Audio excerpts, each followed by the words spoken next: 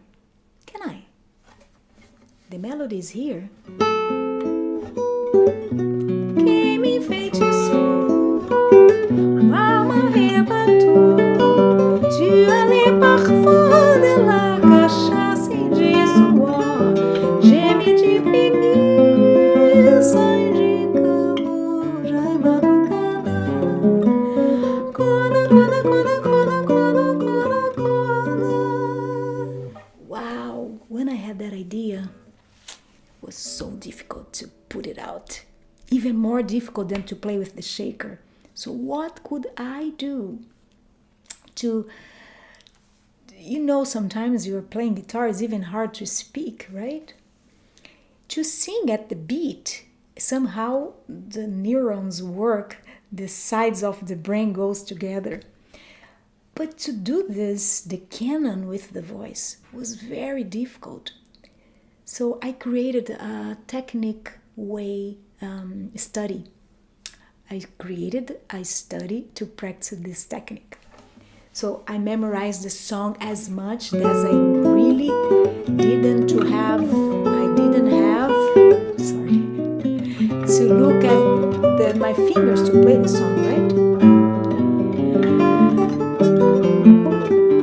I started to put in front of me a book, and I read an entire book playing the song, and I could start to develop this way of being able to speak while my hands know where they are going. And this way I become free to do whatever I want with my voice.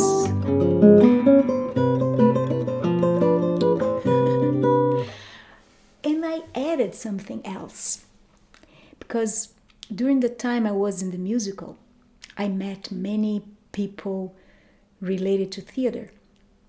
One of them was a director. So when the musical finished and I had these songs that I was putting out and some instrumental songs as well, because I was a classical guitar player not so long time before that. So I remember was in my repertoire another Lil Brown songs, Balada de la Doncella Enamorada. And I said, okay, I have material to do another concert. But now I had experience a little more, because for 1 year I was going to the stage, so I had more props. I called this person that I met, this director, and he came to my house and he asked, play me the instrumental piece you have. Okay. I played La Balada for him. If you remember, has many different parts.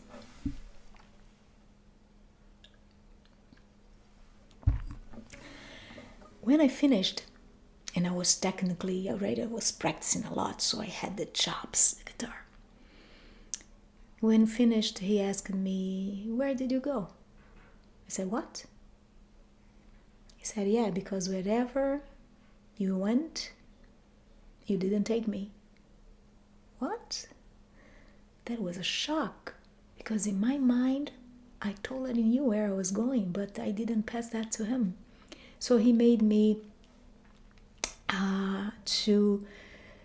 he gave me an exercise for the following week. You are going to write a script for your interpretation and play for me next week. Oh, okay. So I spent the time during that week writing this script in my head, and I wrote it down. So this couple do this, do that, they blah, blah, blah, blah. I don't remember the script I invented, but when he came on it later, he said, okay, play for me. And I grabbed the paper to read my script. And he said, no, I don't want to know your script. I want you play your script. Oh. So I knew the script by heart, by memory. So I played the song with the script in my mind. and I let the script touch me, touch my emotions. And we have recorded both meetings, the one without the script and now with the script. And I could see the difference. It was huge. And of course, after a while, I also incorporated the script and I didn't have to think about it anymore because it already took me to some place else. So I transferred that learning process to this Joana Francesa as well, because of course every song that has lyrics has a script. So this one is a love song, and I start to have the freedom to play it from the deepest of my heart, the bottom of my heart, with all this emotion, right? To tell you these lyrics. So I started to let me free to speak my script out. This lyric has something to say, and I'm going to say it.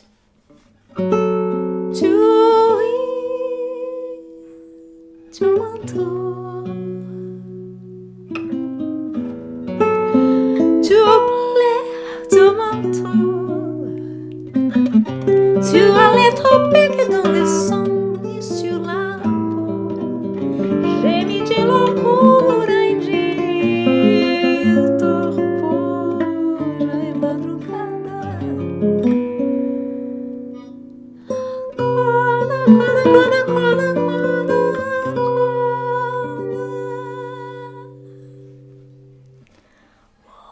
Can conduct the song as free as I want. Tu manteau, tu plais, tu manteau,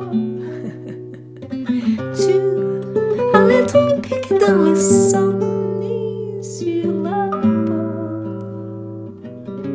J'ai mis de loucura, de torpor.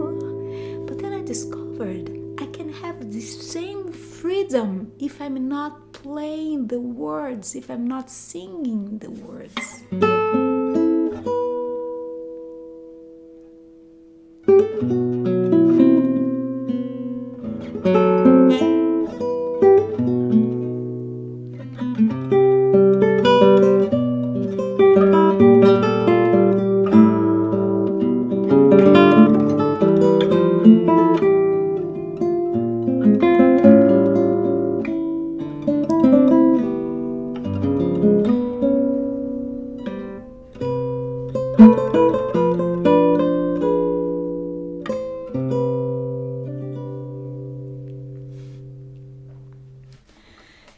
It has so much freedom when we allow our heart to speak loud. We don't need to be restricted in the music itself.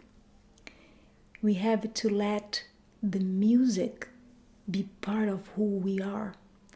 You know, that is the main lesson that I learned with my father.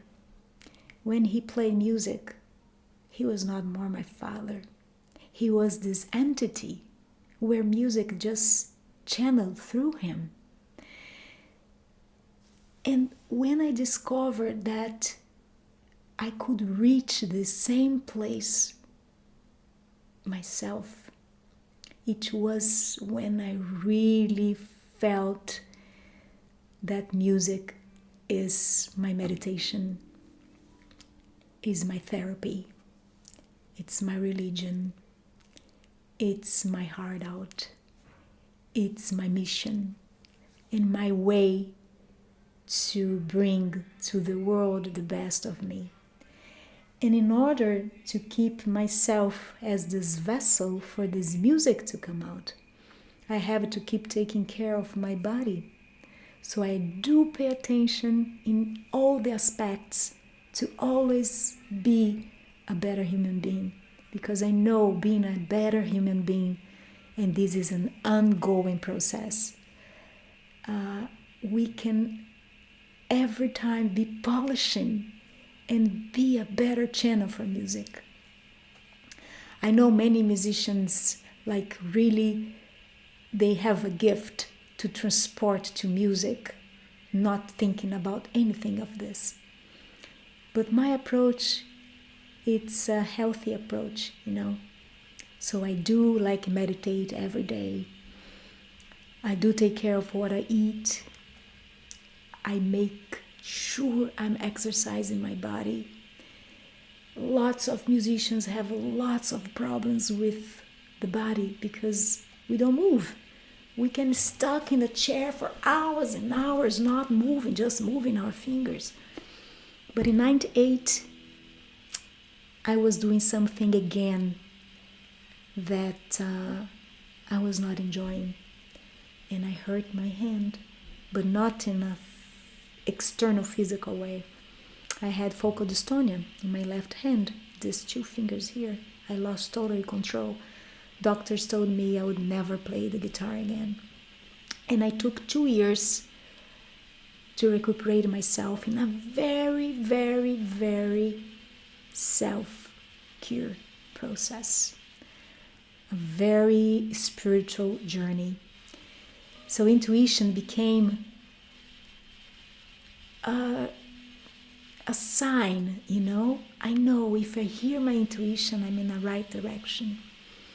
And even if I am doing something for the world that the world is not expecting, for example, I was this virtuoso guitar player, which I don't feel myself a virtuoso guitar player anymore, but the virtuosism stopped defining who I am. I define who I am for me, which is important, is for me, it's not for the world. Nowadays we're living through a very challenging social media empire where people are being judged for how many views or how many followers they have in social media. And this is very dangerous, for us and artists. We have this pure heart. So we have to really be conscious and not let that be in the way of the best of us. Because sometimes the best of us is not going to reach millions of followers. That's not the point. The best of us is what makes us go to bed at night and said, this was a wonderful day. I played with my heart. I let the music be part of me. And all the technique that I practiced made me a better vehicle for music. So pretty much this is what I have to tell you. So be grateful for everything you have. You are here with me for almost 45 minutes. And I hope I could translate to you the passion that I have for what I do. And passion for what we do is a great secret for us to embrace happiness. Happiness is not something out there. This is a competitional festival. And competitions always have the winner and the loser. Not true.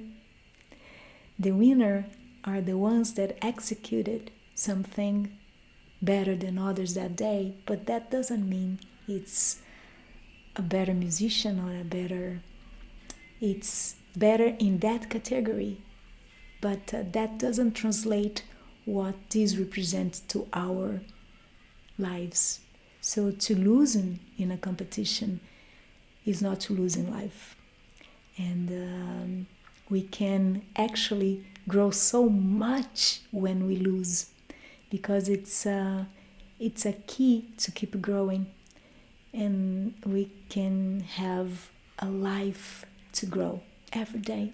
I'm still growing, and I hope to keep growing until I go to become an angel.